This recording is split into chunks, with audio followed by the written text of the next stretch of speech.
Welcome to the Lawless Astrology channel. I'm joined today by Ari Moshe Wolfe. Do you go by Wolf? Yeah, you say Yeah, Ari yeah. Moshe Wolfe. That's the Yeah, last name.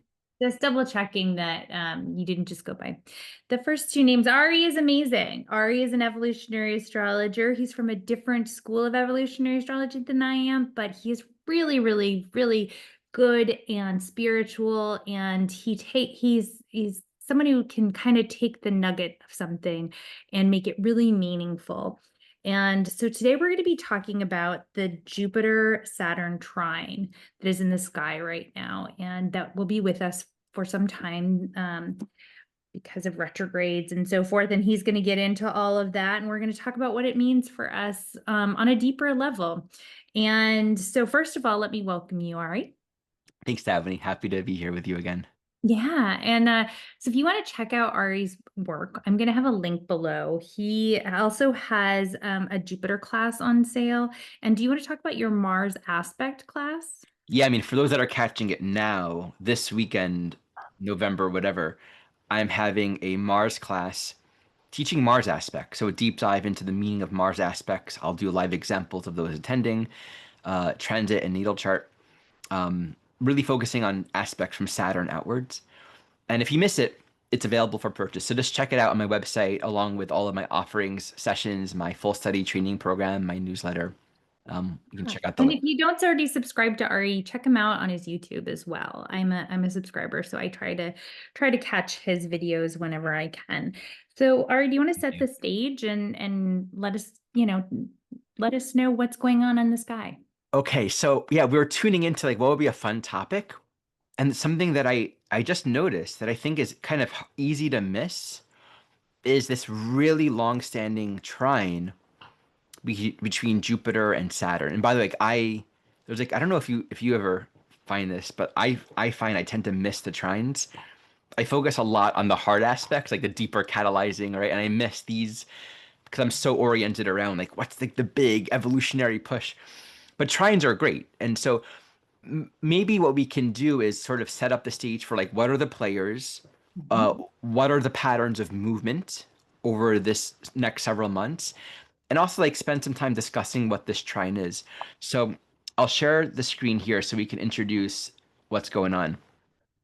I first noticed this when I was just looking at, Jupiter just went retrograde in Cancer, and it's really tightly trining Saturn. And you know what's interesting? They don't actually meet. Like they're almost in a trine. Like Jupiter is not quite there yet. It's like 12 minutes. And they're 60 minutes in a degree. So it's so close, but doesn't quite get there.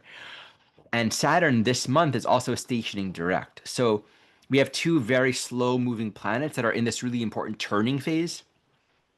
We can maybe speak more about that. That are in like they're edging a trine. They're like just about there. And I find that interesting. Like they never actually cross into it. Now, since Jupiter is going retrograde, once it goes direct, it will eventually enter into that trine with Saturn. So let's just look at that. I'm going to go month by month, and everyone, you can just follow Jupiter and Saturn visually. So Jupiter is going to go backwards. Saturn's direct. It's also moving forwards. So by February of next year, you'll see Saturn enters Aries. And around that time in March, Jupiter will station direct.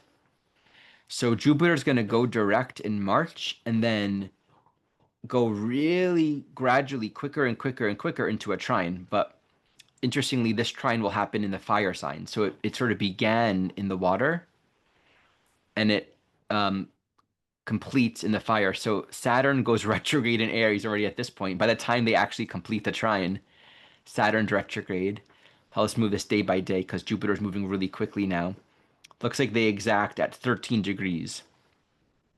And that's it. There'll just be one trine. And this happens all the way in August.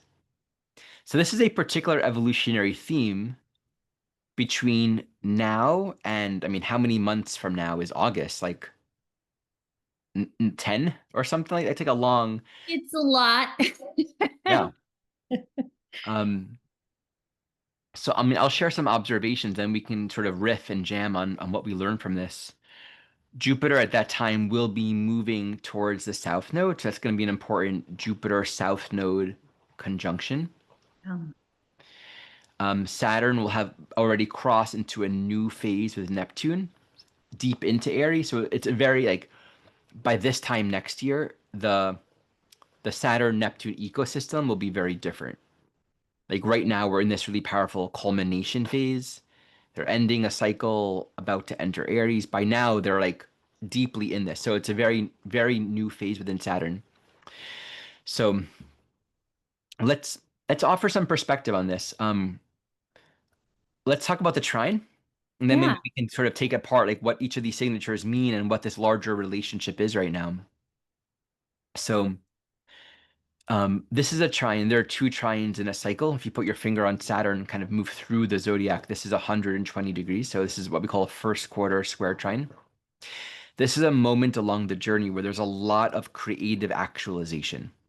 There's sort of an awareness of where we're coming from and more insight and knowledge into how to further integrate and creatively develop ourselves at this point. Now, the relationship between Saturn and Jupiter is the relationship between expansion, opportunity, experience, growth, kind of progressing along this path of ever unfolding realization, Jupiter, and the way that we consolidate and crystallize what we've learned in a way that's livable and structured in our life, Saturn. So, like all of our realizations and growth experiences and that amazing retreat you went to or the thing that you studied, it needs to be put into practice long term. So the relationship between Jupiter and Saturn, always in any kind of relationship, in any kind of pattern, is the way that we consolidate and crystallize our learning into a structured long term path that allows for sustainable growth. That's the key. That's the basic idea behind it. You can also say it's like the relationship between this impulse for growth and expansion and this necessary limit or the boundaries and parameters and limits that we need to embrace in order to actually grow and mature along this soul journey. So this happening right now at the, just edging that trine in the water signs during this powerful movement, it just feels like there's a lot of emotional insight. So Jupiter and Cancer is emotional insight, knowledge about our path, learning how to feel safe and who are we, where do we belong, what is home. Um, what do I need? I think Jupiter retrograde in Cancer really emphasizes this quality of my life needs to feel like it's my life, that it's relevant for me, that I'm being authentic to who I am. And it wants us to open up to a deeper expanse of emotional experience. And I would love to hear your thoughts on that, but I'll just complete this thought of introducing it. Then I would love to hear what you have to say. And yeah, Saturn and Pisces in this balsamic with Neptune is like this larger review of our life. Like, what's meaningful? What's the purpose of life? What does it have any meaning? Is what I'm doing really of essence? Am I just sort of following an old pattern? But like, what am I really here for? And what am I needing to unravel and bring to completion? And there's so much introspection on all of that. So yeah, do you want to add to any of these thoughts?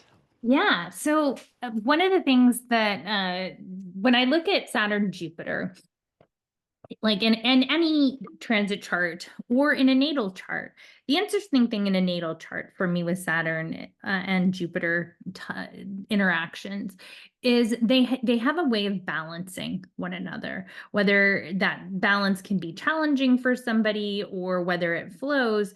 Saturn often is the way that we move forward in life. Saturn actually concretizes things and makes them realistic. They, can sometimes offer fear and blockages, but that's not ultimately what Saturn's there to do. It's there to protect you. And it's there to get you, on the right path, but it's going to require a lot of hard work. Like nothing worth doing, always is like, if it's worth doing, it's worth putting the effort forth. And that's very Saturnian. When you have Jupiter we think of as what's called a benefic. It's beneficial, it's lucky, like, oh, Jupiter's so great. But Jupiter can really be a slippery slope. Jupiter expands things. Jupiter's not always good. And so you have to look at the big picture. And so Saturn can be kind of depressing and pull you down, but Jupiter can go too far and can, lack boundaries and overwhelm a situation. And so having them talk to each other. Really, when planets are in aspect, they're having a conversation. And so having them, work it out with the trine, they're working it out where it's like you're not going to, get pulled too far down, but you're also not going to go too far up. Like there's kind of an opportunity for balance there in some ways in your life. To your point, this has to do with emotions because these are water signs and it's retrograde. Both of these planets are retrograde right now, meaning that we are going back over material and choices that we have made before. And we're seeing things in a different light. So the Saturn realism is giving you new insights, which the Jupiter then can process and potentially be healing. So I also can't really totally ignore the fact that Neptune is in that trine. Now, it's not going to be that exact trine, but Neptune is also there. And I've been talking a lot on my channel about how Neptune at the 29th degree really is this kind of culmination of the zodiac, where it's like the very last degree. And it is the point at which we have to look at ourselves in the mirror. And we have to see what's really there before we can move forward. It's kind of the end point. And so when we're talking about this end point, there's a lot of things that are wrapping up, but it's emotional intuition that is available to you now that may not have been available to you in the past. And there's a lot of opportunity for self-reflection and healing. I love that you brought that in. It's so true. This is because there's such a culminative quality with this Neptune and Saturn moving to complete with Neptune. There's like this larger life review happening now. And I think if we're in tune, we can access, there's a path to our life, a journey. There's something unfolding that's kind of not necessarily what we understand. It's not the past. Like there's something that's being seeded for a new cycle. And we actually have to follow it with some faith, with trust, stepping into the unknown a little bit here. And this got me thinking too. Let's look back at this transit because before Jupiter actually trines Saturn, we're going to have Jupiter trining Neptune. So that actually adds a little more. I mean, the Jupiter-Neptune relationships, like Jupiter is trining Neptune right now, but it's a few degrees from an exact trine. It's not as tight. But you can say this is also a part of this larger cycle, in this case, culminating in July. And that Jupiter-Neptune relationship is about trust and faith and intuition. Neptune is the truth. We surrender to it. And then Jupiter is our understanding, our comprehension, our insight. So I think there is a great potential at this time for some really deep insight about our life, who we are, where we're going. And, with Jupiter in Cancer, the phrase that I like to use is emotional sincerity or emotional authenticity, not trying to make our experience something else or something that it's not lying to ourselves, not trying to contrive it. So it's like meeting the starkness of what's painful, what's difficult with that Saturn Neptune with honesty, actually being real about what's not working or how we feel about things. And there's a pathway that's beginning to unravel and unfold as we access more of our emotional freedom to feel and to experience everything. When this all moves into fire next year, I mean, can everyone see how palpable that is, right? Like we're in a very deep water phase right now. And then all of these planets, starting in February or so of next year, all move into fire. So I think it's very clear that there's activation, there's inspiration, there's motivation, there's confidence, there's a sense of, fire, new phase with Saturn, Neptune. Something's moving next year. But right now, in the very beginning of this trine process, we're gathering a lot of emotional information and insight that we need to allow ourselves to kind of experience it and play it out. And that's going to be very helpful in making new choices and kind of seeing things differently, definitely next year as we enter into this new cycle. And Cancer is the sign that represents the home and family and the mother. So there is something very and food and nurturing. So there is something very personal about this, about how you were nurtured. and what kind of nurturing that you need or didn't need now or you never got. Right. And the Pisces, that Saturn Neptune really is so much about coming to terms with our beliefs and understanding in the collective, but then also to your point, Ari, like our faith in something bigger than just what we see. Mm. It's what we feel. And so this trine is this amazingly beautiful opportunity to nurture something. It's about nurturing and reclaiming something that we didn't get. So Wow. we can go into this next year, which because the energy when it's in fire 100% different in my view. Like when I see this, Yeah. like everything's retrograde, everything's kind of internal, it's processing, it's Feeling based. Yeah. right, it's really feeling based, and it just feels very, like you said, like a life review. I loved when you said that word, like life review. That's what, and the North Node there is in Pisces. It's not in Trine, but like that we have to take that into consideration as part of this whole, what we're supposed to be doing right now is processing something bigger that we can't really understand with our intellectual mind. Mm. Because if we don't heal now, when we get to this next phase, it's going to be very different. Yeah, I really like this emphasis on this is a time of healing and useful emotional insight. In this idea of meeting and connecting with needs or fundamental pieces that we never received. I think there can be this really deep, larger insight around, oh, I've been functioning for all of these years, but I haven't known how to take care of myself in these essential ways, right? It's like Mhm. I'm doing X, Y, and Z, being a mature Saturn adult in the world, and here's some younger parts of me that I haven't listened to. And Jupiter in Cancer is about healing emotional alienation, not letting any part of ourself wander off, so to speak. Letting the journey be about embracing all of our whole human being. And in that relationship, in that trine with Saturn and Neptune, I think this really is about, taking responsibility to integrate and tend to more of the truth. And Mm. I think I would really emphasize, even though it's a trine, this is something I think a lot of people miss with trines. Yes, there's awareness, there's ease of insight, but the work is needed. In dealing Mhm. with Saturn and Neptune, it still might be facing some hard feelings. Oh, this fundamentally needs to go. This needs to Mhm. change. And we think about this Saturn Neptune, like this cycle is going to complete itself, but this completion isn't like do nothing and just wait until it happens. The completion is happening in us. Like we are the completion. The completion happens as we mature our own self-awareness and actually co-create. So there are actual practical matured pieces of self-knowledge and decisions that we ourselves come to as a part of this larger completion that we're surrendering to. Like we are allowing ourselves to be shaped and informed in a real way, not just sort of passively working this out. And that might be uncomfortable. Mhm. Yeah, yeah, exactly. That's such a good point. Is like the, the transformation can always be uncomfortable, even in a trine. The trine just means that you might overlook it Yeah, and yeah, not it's do the easier to work. not do it. Yeah, Right. yeah. And so, I just thinking of like an example of somebody who, is a people pleaser. Like, you just want to always like make sure everybody likes you, or, Mm. it depends on the houses and your own natal chart, but this is just an example, right?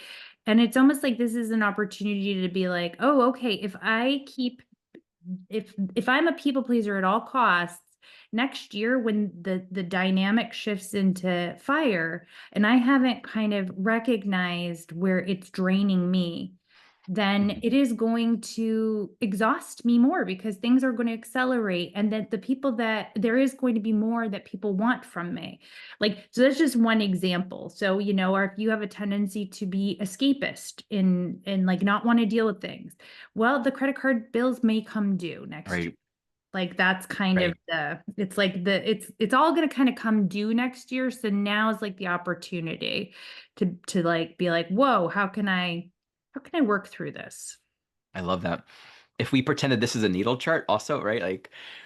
Like archetypally, let's say we have someone with this chart and we're looking at all these things that we're speaking about, like what might this person be unraveling? Like imagine the scenario of someone that, and you got the Sag here in the ninth, ruled by Jupiter in the fourth.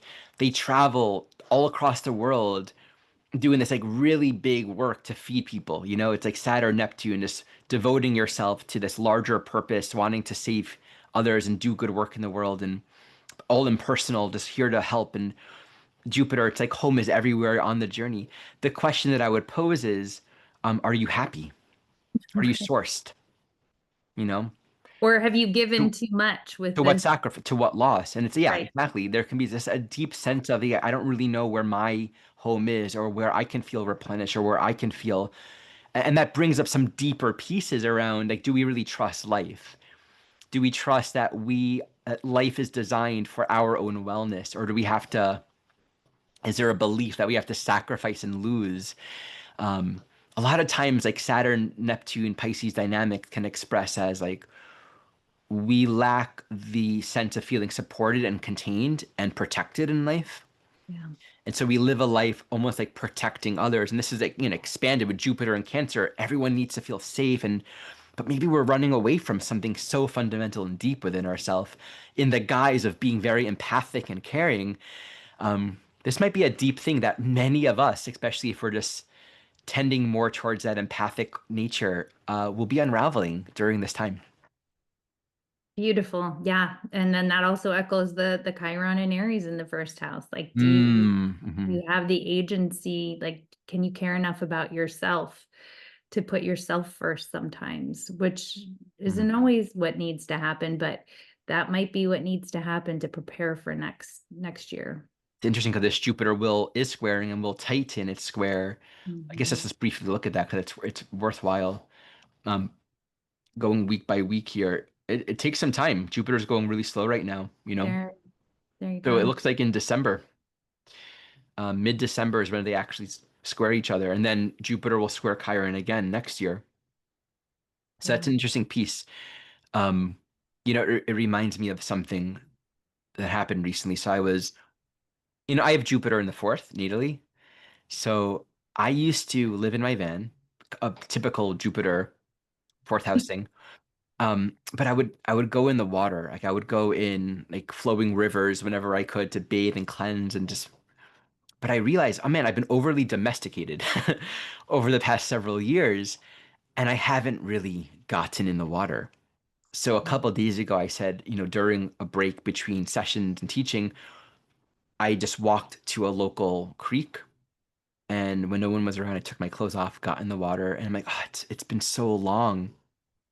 And it made me realize, okay, this is Jupiter in Cancer because the cold water and the square to Chiron. Like, the cold water stimulated energy. And if we feel stagnant, like we're not feeling or we're not in touch with ourselves, there's something about literally getting back in touch with nature or being in the forest, being in water. Because that Jupiter in Cancer square Chiron in Aries, I think really asks us to be stimulated, to actually feel. Like emotions need to move, and Aries is movement. And so if we're not moving, if we're not scared or kind of on the edge, there might be a deep sense of feeling stifled and out of place. So that Chiron Jupiter does, in a sense, like ask for stimulation, and that might be uncomfortable. Awesome. Very interesting. I Yeah, love that you did that. That's great. You kind of like knew to take care of yourself and get back to your more so wild important, roots. so important. Okay, cool. So with with that established, let's tune into where we can take this now. So how about we take a look at the different phases of this journey? So, or do you have any insights for where we can take this next? I mean, I think like looking at it when it what switches into fire signs, Okay, I think cool. is really important because that energy is so different. Like, you're no longer in the life review point. Like Right. we're not in retrogrades, we're direct and we're not emotionally bound. Now we're action oriented. We're about, claiming our life force in a lot of ways. So check this out. July is where it gets really interesting. Or June, I guess. June. So Jupiter enters Leo in June. And it squares Chiron right away. So it completes its square with Chiron. This would be the third square. Okay. At the very end of June, early July. This is also when the south node moves It'll into be big.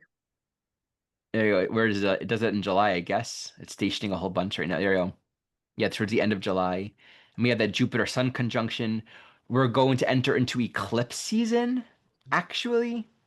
So This like summer's gonna be wild, everybody. So it's get gonna be ready. I mean, there's so many wild phases next year, to be honest. So yeah, we have that trine, um, tightening on that trine. Here's an eclipse in August.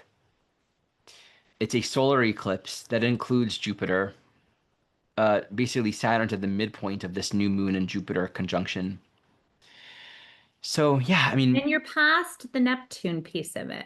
So yeah, we're very Neptune will past that. Yeah. no longer be a part of the story. It really will be kind of Saturn and Jupiter really sort of like battling it out in a way. Like there's the balance piece of it, but there's also the battle, right? There's the like, do your homework. No, I want to play.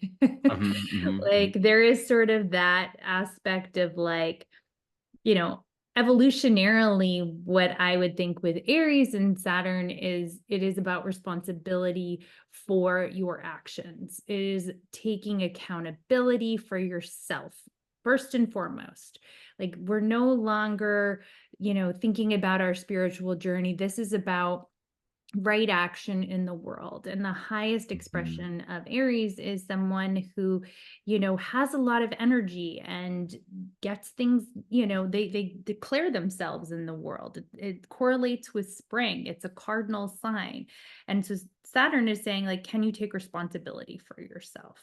And, Yeah. here again, we're in retrograde season for Saturn at least, but and then the Jupiter piece of it in Leo is like, Jupiter in Leo is magnanimous. It's big energy. It's leadership. It's holding court in so many ways. There is just this like really big creative, again, marker of the self. So here are two self things like where you want to expand, you want to be creative, you want to be in your highest self. And also, can you do that in a responsible way? What comes to me is with this strong emphasis, it does speak to the courage and the self-confidence to actualize. So if Love everyone can that. think about, Yes. we have this journey basically spanning 20 degrees from 25 Cancer to, 15 Leo, and the Mhm. same with Aries. So there's like this 20 arc from 25 Pisces and Cancer to 25 to 15 Aries and Leo. Where is that in your own chart?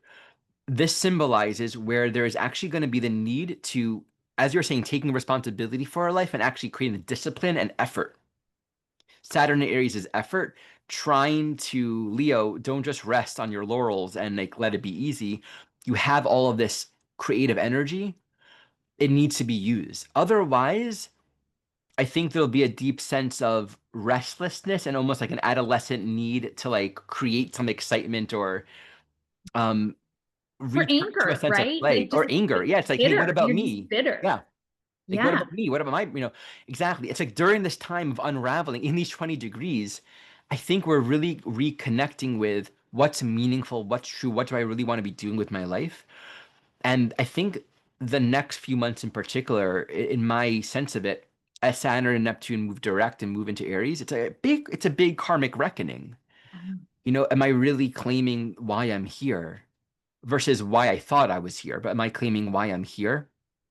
I like this quote from A Course in Miracles. It goes something like, understanding can only come with peace. And I think we can only really be peace when we fulfill our function, when we do the work that we're here to do. There's a disrest if we're not in touch with that. And this Leo here, and just look at these transits in August, it's really asking us to have courage and make some bold moves. So you can think of this arc of the entire trine as like unearthing a lot of emotional insight, leading to a calling towards courage and activation. And I guess there'll be another eclipse just afterwards, 2 weeks later. at the end of August. It'll be a lunar eclipse. I'm almost certain. If you go, yeah, happening in the very beginning of Mhm. Virgo Pisces, I guess. So yeah, very close to the nodes. And then Jupiter will actually reach the south node, I guess, in later in the year. So yeah, I I think love it. I think that's Ari, a pretty good full complete analysis of this. I agree. And I really am glad you brought this to our attention because I don't do as much with the aspects. Mm, So I'm grateful. I do think that it's important for people to have that understanding. And I loved when you said confidence. Can you have the confidence for self actualization? And the reality is, without that inner work, you can't have the confidence for self-actualization. So the mm, inner work comes now, and then you get to kind of put it into motion. And that is the highest expression of what the universe is trying to help us come to. beautiful. And if we miss that piece of it, if we don't get the piece that, we have to kind of do that life review, then you may not have the confidence. You may, then just want attention to your point, or it may just feel like you're bitter or angry. And we don't want that to happen. It's all opportunities for us. The universe is conspiring to help us. Mm, beautiful. Thank you so much for hanging out, Ari. Yeah, glad we did this.